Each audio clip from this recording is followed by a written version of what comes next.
새마을금고의 거래 고객은 2천만 명이 넘습니다. 돈을 맡긴 분들이 정말 안심해도 되는 건지, 왜 이런 문제가 불거진 건지, 관리 감독의 문제는 없는지 따져보겠습니다. 자, 홍영 기자, 새마을금고의 연체율이 높아졌다는데 대체 얼마나 높아진 겁니까? 네, 지난해 말 3%대였던 새마을금고의 연체율은 6개월 만에 사상 최고인 6%대로 올랐습니다.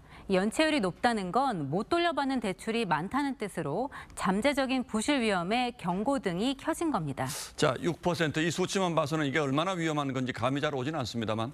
네, 농협과 신협 같은 상호금융 연체율의 3배에 가깝고 저축은행의 연체율보다도 높은 겁니다. 이 전체 평균보다도 개별 금고의 상황이 문제인데요.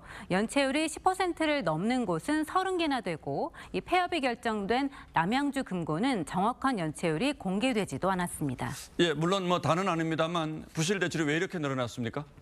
네, 공격적으로 부동산 PF 대출을 늘렸는데 이 시장이 침체하면서 문제가 불거지게 된 겁니다. 이 남양주 금고도 600억 원 규모의 부동산 대출이 화근이었는데요. 위험한 사업에 무리한 대출을 내준 새마을금고의 운영 방식, 이 불투명한 지배 구조가 근본적인 문제라는 지적이 나옵니다. 예, 이런 돈이라면 너무 위험한 곳에는 투자를 하지 말았어야 했는데 내부 통제가 잘 되지 않습니까?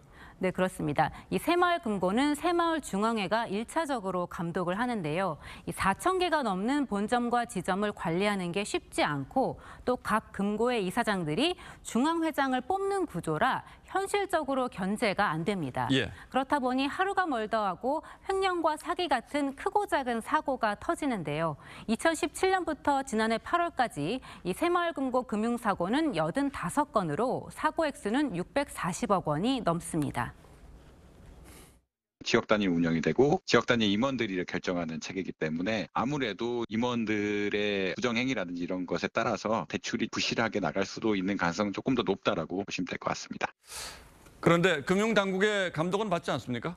네, 그게 좀 다른데요. 농협과 수협 등은 금융감독원에 달마다 연체율을 보고해야 하지만 새마을금고는 행정안전부 소관이라 6개월에 한 번씩만 보고합니다.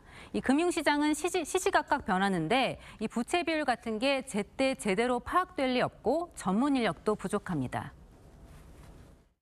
새마을금고 중앙회에서 철저하게 관리 감독을 못했고, 두 번째 행안부에서도 부실 대출이라든지 금융 전문가가 없었기 때문에 이렇게 부실이 방치됐다. 네, 새마을금고도 금융당국이 감독해야 한다는 지적이 나오는데요. 국회에서 새마을금고법을 개정해야 합니다. 일단 정부는 크게 걱정할 필요 없다 이런 입장인데 정말 믿어도 될까요?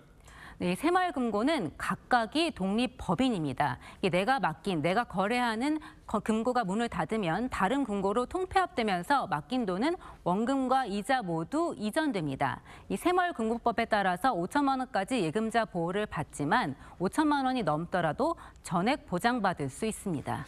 예, 예금자들의 불안한 마음은 이해를 합니다만 홍 기자 설명 듣고 보니까 너무 큰 걱정은 하지 않아도 된다 이렇게 결론 내겠습니다. 그래도 구조적인 문제가 있다면 이참에 바로 잡았으면 좋겠습니다. 예, 잘 들었습니다.